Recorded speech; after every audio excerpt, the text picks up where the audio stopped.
با تشبث حکومت جمهوری تاجیکستان برگزاری فستیوال آزمون جمهوریوی تلویزیونی ایجادیات خلق اندلب 2021 در دایره تنتنه‌های جشنی بخشیده به 30 سالگی استقلالیت دولتی و سالهای رشد دهات، سیاحی و هنرهای مردمی تهیه گردیده در مقیاس جمهوری گذرانیده می شود.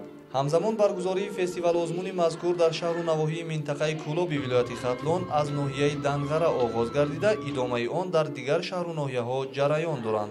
نمایش دسته‌های هنری هنرمندان ناحیه دنغره در تالار بینای نوساخت و زمانوی قصری فرهنگ ناحیه برگزار گردید. فستیوال آزمون جمهوریوی ایجادیات خلق اندلب 2021 از روی نظامنامه پیشنهاد گردیده در دایره 12 بخش گذرانیده می شود. در بخش اولی آزمون ساکنان ناحیه محصول هنرهای دستی خویش را به نمایش گذاشتند. اینچنین نمونه از بازیافت‌های قدیمه را که عبارت از آلات‌های کاری و اسباب و اشیاهای روزگار می‌باشند به معرض گذاشته بودند که تاریخ بایو کهن داشتن این گوشه دیار را افاده می‌کنند. آزمون مذکور را هیئت حکمان که عبارت از گروه هنرمندان شناخته و استادان سابقه‌دار ساحه فرهنگ میباشند داوری نمودند. در نمایش ایجادی اشتراکیان آزمون هر بخش را با مهارت و ملکه بلند و با در نظر داشت عنعنه‌های ملی اجرا نمودند. نمایش لباس‌های ملی با افاده فرهنگ لباسپوشی خلق گذشته تاجیک و با علاوه طرح و مودی به زمان معاصر موافق بخشی از برنامه هنری بود. در اجرای بخش‌های سرود یکه و سرود همسرایان نیز استعداد و مهارت خوب اشتراکیان بر اعلا مشاهده می‌گردید. متن‌های انتخاب شده موضوع‌های استقلالیت، وحدت و یگانگی، افتخار از وطن و دولتداری و اینچنین وصف مادر و دیار را ترنم می‌کردند.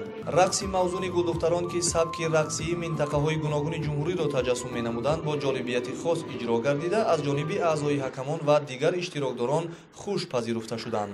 هنرنمایی جوانان در بدیهه‌خوانی و نمایش پارچه از عنعنه‌های ملی عروس براران با زمزمه سرودهای خلقی بازگو کننده مهارت بلند ایجادی داشتن جوانان و احترام آنها به فرهنگ و تمدن اجدادی ارزیابی می‌شود. مطربان و رامشگران نیز نوازش آهنگ‌های جالب و پرمضمون را با اسباب‌های خلقی اجرا نمودند. درک بلند موسیقی و نظری نوآورانه داشتن نوازشگران در اجرای این بخش عیان گردید. پیشنهاد صحنه‌چه هجوی با انتخاب موضوع روزمره دلالت استعداد فوق‌العاده جوانان را به ژانر هجو معنی داد می‌کند. صحنه‌چه هجوی درک نادرست ایده از عائله‌ها را که مربوط به فرهنگ نامگذاری ملی میباشد نشان می‌دهد. طریق اجرای نقش‌ها نشان داده شد که باید والدان نسبت نامگذاری فرزندان توجه مخصوص ظاهر نموده نام‌های بلند مضمون و زیبای تاجیکانه گذارند، زیرا به حیات آینده فرزندان تأثیری عمیق می‌گذارد.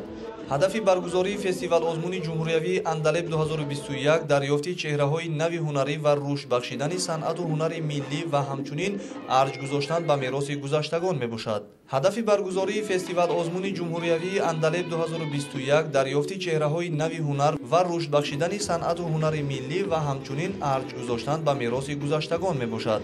اعضای حکمان 12 بخش پیشنهاد شده را در علاهیدگی بهاگذاری نمودند. از روی خالگذاری هیئت حکمان بهای از همه بلند برای هر یک بخش 10 خال معین شده غیر از 12 بخش برنامه هنری اینچنین به حالت آبادانی مؤسسه‌های فرهنگی و جهت سهمگذاری رئیسان شهر و ناحیه‌ها در رشد فرهنگ و هنرهای مردمی نیز بهاگذاری کرده می شود. بعد نتیجه‌گیری‌ها در قسمت خاتموی اعضای حکمان به برنامه هنری اهل فرهنگ ناحیه دنغره 132 خال را مناسب دانستند.